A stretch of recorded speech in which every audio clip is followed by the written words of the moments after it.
पूरा बने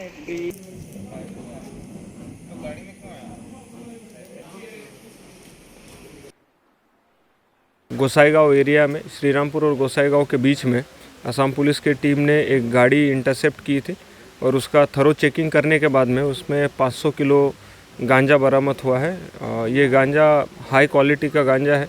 ये गाड़ी त्रिपुरा से आ रही थी, अगरतला से, और बिहार की तरफ जा रही थी। और ये जो माल मिला है उसका इन्वेस्टिगेशन फॉरवर्ड और बैकवर्ड लिंकेजेस अभी चल रही है। इसका open market cost approximately 1 crore के आसपास होगा। पकड़ा गया है? अभी ऑलरेडी एक हैंडीमैन को पकड़ा गया है और ड्राइवर का तलाश अभी चल रहा है।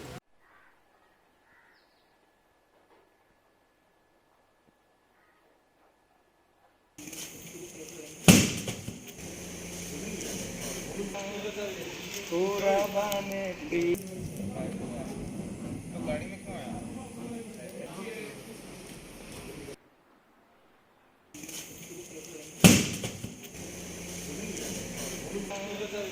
पूरा बने